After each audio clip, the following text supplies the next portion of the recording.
So we are just shy of a month post-election, and we now finally, as of yesterday, have a shadow cabinet. And it is meh.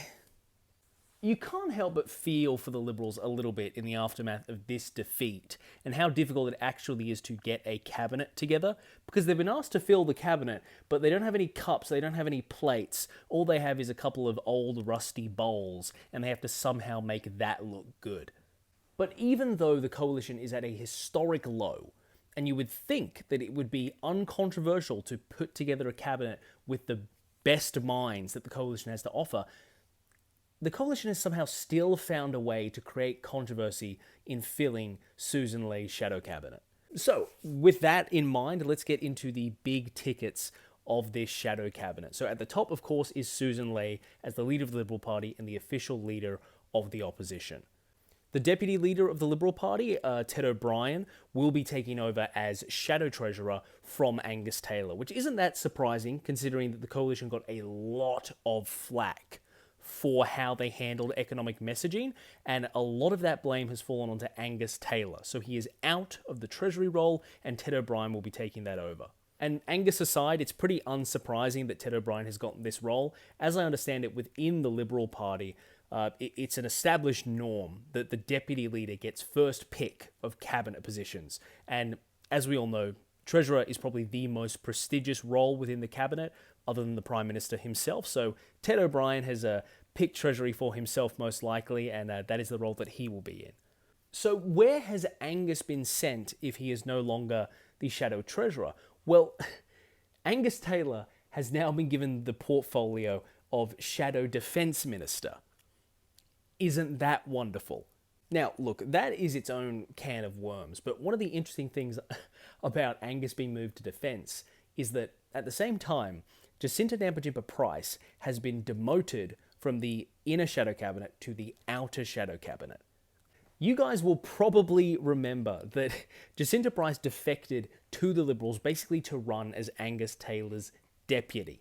And it seems that that is actually where she's ended up, because she was originally, under Peter Dutton, the part of the inner cabinet. She was the Shadow Minister for Indigenous Affairs, but she has now been demoted to, I believe the full term here, and I'm going to be very careful, is the Assistant Shadow Minister for Defence Industries and Defence Personnel. So her assistant ministry will fall entirely under the Ministry of Defence. So in her own way, she will get to be Angus's deputy, answering directly to him. It just means that she had to get kicked out of the shadow cabinet for that dream to really come true. So good for her. And she is certainly not happy about that.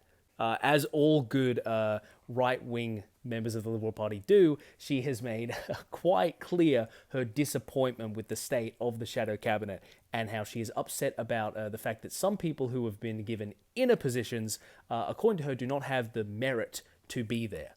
Now, of course, with Tweedledum and Tweedle Shithead taking over defence, that means that Andrew Hastie has been moved somewhere else. And Hastie, if we're being honest, is probably going to be the leader of the Liberal Party at some point. Let's be entirely honest here. He's been moved over to Home Affairs, which, interesting. I guess they're probably there to make a bit of a name for himself if he can. He's a pretty good spokesperson, I think, and in Home Affairs, he'll probably have a very loud microphone to attack the government directly with his own policies. But this is relevant, and I promise I'm going somewhere with this. Who did he replace as Shadow Home Affairs Minister? Well, that was James Patterson, because James Patterson is now going to be the Shadow Minister for Finance. And I really wanted to get here because he has replaced Jane Hume, who has now entirely been kicked out of the shadow cabinet. There has been a little bit of criticism about the fact that even though Susan Leigh is the first female leader of the Liberal Party and the first female leader of the opposition, is that her first shadow ministry doesn't include as many women as you would expect. And people have been talking about, oh yeah, of course, well, they don't have that many female MPs.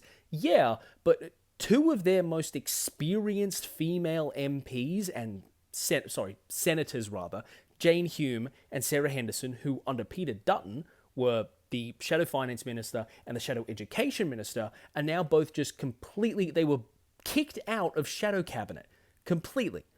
Now, those two have made mistakes. And I think Jane Hume's particular insistence on the work from home shake-up that they were talking about on the campaign was a massive disaster. And of course that is on her. But Jane Hume wrote the review of the 2022 election. I read the entire thing.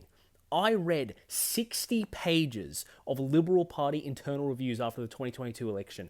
And Jane Hume understands why they lost that election. Because they weren't appealing to women, they weren't appealing to diverse communities, and nobody listened to her. I can hardly blame her for the campaign going south this time, when everything she said the Liberal Party had to do to win the 2025 election, they completely ignored her. To give you a sense of how ridiculous this is, Susan Lee has literally appointed a woman who isn't even elected to the shadow cabinet before she picked these two for female representation in her shadow cabinet. Jazelle Captarian, the Liberal candidate in Bradfield, where there is currently a recount where the margin is only 2 votes, has been appointed to the, I believe, the Assistant Communications Minister. She's not even going to be... We don't know for a fact that she will be in Parliament, but Susan Lee picked her before she picked either of the other two, who have been who have both previously been ministers in actual governments. Over on the other side of the coalition, things are equally concerning, I would say, if not more so, because it seems that neither Barnaby Joyce or Michael McCormack will be getting any portfolios whatsoever, and they will both be backbenchers for the National Party, which should probably raise some alarms, I would say. McCormack and Joyce, you'll probably remember from a few videos, there was a little bit of controversy because they were not very supportive of David Littleproud in how he handled the coalition breakup. And really concerningly was that behind closed doors, there were a lot of reports that those two were very much pushing to orchestrate another leadership challenge against Littleproud. And I don't know if it's ego or just wanting to keep them at an arm's length, but David Littleproud has now made the decision that neither of them will be in cabinet.